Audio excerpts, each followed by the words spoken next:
भाद्रपद कृष्ण अष्टमी को श्री कृष्ण जन्माष्टमी कहते हैं, क्योंकि ये दिन भगवान श्री कृष्ण का जन्म दिवस माना जाता है।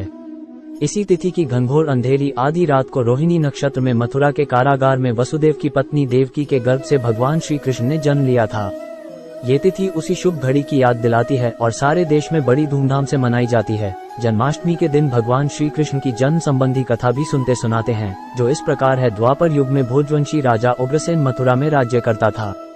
उसके आत्ताई पुत्र कंस ने उसे गद्दी से उतार दिया और स्वयं मथुरा का राजा बन बैठा। कंस की एक बहन देवकी थी, जिसका विवाह वसुदेव नामक यदुवंशी सरदार से हुआ था।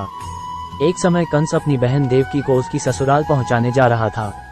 रास्ते में आकाशवाणी हुई, हे कंस, जिस देवकी को तू बड़े प्रेम से ले जा रहा है, उसी में तेरा काल बसता है। इसी के गर्भ से उत्पन्न 8वां बालक तेरा वध करेगा। ये सुनकर कंस वसुदेव को मारने के लिए उद्यत हुआ।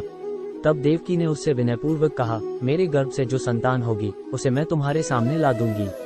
बहनोई को मारने से क्या लाभ है। कंस ने देवकी की बात मान ली और मथुरा वापस चला आया। उसने वसुदेव और देवकी को कारागृह में डाल दिया। वसुदेव देवकी के एक एक करके 7 बच्चे हुए और 7 को जन्म लेते ही कंस ने मार डाला। अब 8वां बच्चा होने वाला था। कारागार में उन पर कड़े पहरे बैठा दिए गए। उसी समय नंद की पत्नी यशोदा को भी बच्चा होने वाला था। उन्होंने वसुदेव देवकी के दुखी जीवन को देख 8वें बच्चे की रक्षा का उपाय रचा। जिस समय वसुदेव देवकी को पुत्र पैदा हुआ, उसी समय संयोग से यशोदा के गर्भ से एक कन्या का जन्म हुआ, जो और कुछ नहीं सिर्फ माया थी। जिस कोठरी में देवकी वसुदेव कैद थे, उसमें अचानक प्रकाश हुआ और उनके सामने शंख, चक्र, गदा, पद्म धारण किए चतुर्भुज भगवान प्रकट हुए। दोनों भगवान के चरणों में गिर पड़े। तब भगवान ने उनसे कहा, अब मैं पुनः नवजात शिशु का रूप धारण कर लेता हूँ। तुम मुझे इसी समय अपने मित्र नंद जी के घर वृंदावन में भेजाओ और उनके यहाँ जो कन्या जन्मी है उसे लाकर कंस के हवाले कर दो। इस समय वातावरण अनुकूल नहीं है, फिर भी तुम चिंता न करो। जागते हुए पहरेदार सो जाएंगे, कारागृह के फाटक अपने आप खुल जाएंगे और उफनती अथाह यमुना तुमको पार जाने का मार्ग दे देगी।